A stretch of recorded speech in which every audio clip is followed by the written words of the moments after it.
fresh flowers rather than fancy frosting. Done right, it may be the only cake decorating skill you need. Betheny Tomseth has some recommendations for how to do cake flowers right. So good to see you. Thanks for being here. Good to see you. Wow, like amazing. Why is this technique something we should pay attention to? Well, there's a couple different reasons. So I've saved so much money doing my own fresh flowers. So I'll usually walk in the florist and I come out with about $15 worth of flowers. So if a professional cake is not in your budget, this is a really, really good option.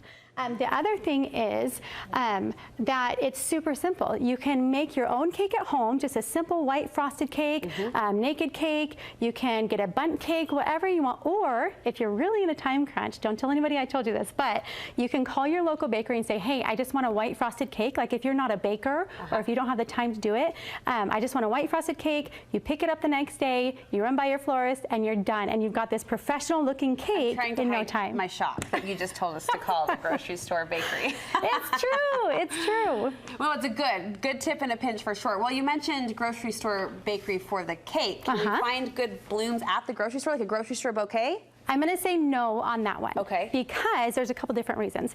So your florist is going to have the most modern, most beautiful blooms. Also, they're going to have the best variety as well. So if you go in there, what I usually do is I just show up. I say, hey, can I look through your refrigerator to see what I want? In the back and get in there. Yeah. Okay. And they say, sure. And if I have any questions, they're right there. They're professionals. And so I go back there. I kind of choose what I want. And then I have the perfect, most customized, most modern bouquet for my cake. You are going to get a totally different look, aren't you, if you go to a florist as opposed to the grocery store. So take that into consideration. And where this is the focal point of your cake, you want that to shine and look on trend, look current.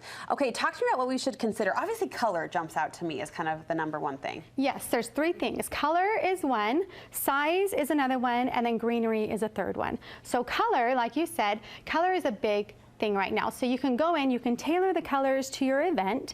You can tailor the colors to the season. So right here we've got some pretty little just soft peaches and whites. You can put a nice red flower on there for holidays, things like that. But colors are really fun. This is what's going to make your cake super modern. It's going to take it from just a cake with flowers on it to a really awesome centerpiece for your party. Colors? Absolutely. Look at what I've done here. So I've got the peach here, I've got the fuchsia right next to it, and it just makes it pop. It makes it like a really cool tropical vibe. I would not think to put peach with fuchsia. So what went through your pretty brain there when you were putting that together? Well, when you're walking through the florist, you just kind of look at all the flowers and you're picking them and you're putting them together, seeing what looks really cool and looks really modern. And then, I mean, it's easy to do when you can pick and choose with that variety from your florist. I don't want to compare baking to gardening, but yeah, here we are. When we garden, we know to pick like a thriller, spiller, filler effect. Is there some sort of formula with picking flowers? Absolutely. That's where the kind of size component comes in. So you kind of want to choose a main bloom, a big main bloom.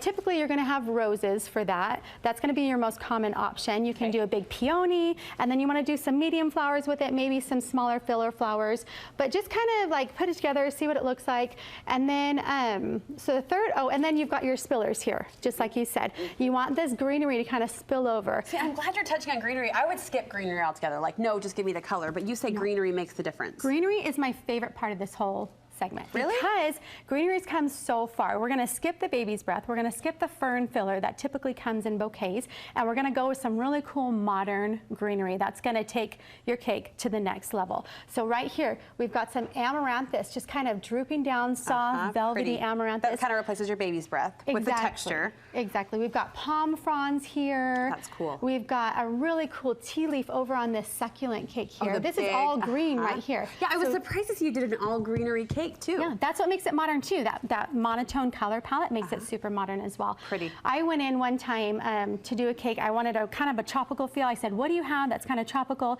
She pulls out this 6-inch palm frond that's absolutely perfect. It created like the perfect backdrop for my florals. Wow. And so I was just like dying over it. But you've got my favorite, one of my favorites is seeded eucalyptus. It's right here. It's got these pretty little seeds right here, a nice broad leaf.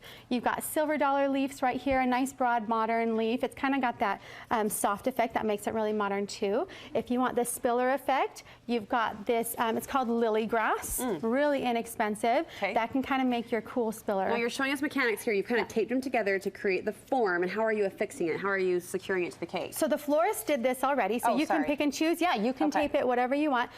So just kind of get some floral wire like this if you need to. You can kind of wrap them together, and then typically I will wrap my stems in like saran wrap, or you get the little vials that they have at the florist, and you just shove that in your cake and put it in the little vial. Oh, the vial goes in the cake. Oh, so they're staying hydrated even. That's right. Lovely, and not just for cakes, I have to point out quickly, but a pie. A pie, yeah. Just throw some flowers on a pie and it instantly looks super festive. Who knew? Bethany, you're fantastic. And you're sharing tips and tricks like this all the time on your cake videos on YouTube. Where can we find you? That's right. I am Cake Happens on YouTube, so just search that and you'll find me. And on Instagram. Look for the link on our website. Thank you. This was really pretty, really fresh and inspiring. Thank you. We appreciate it.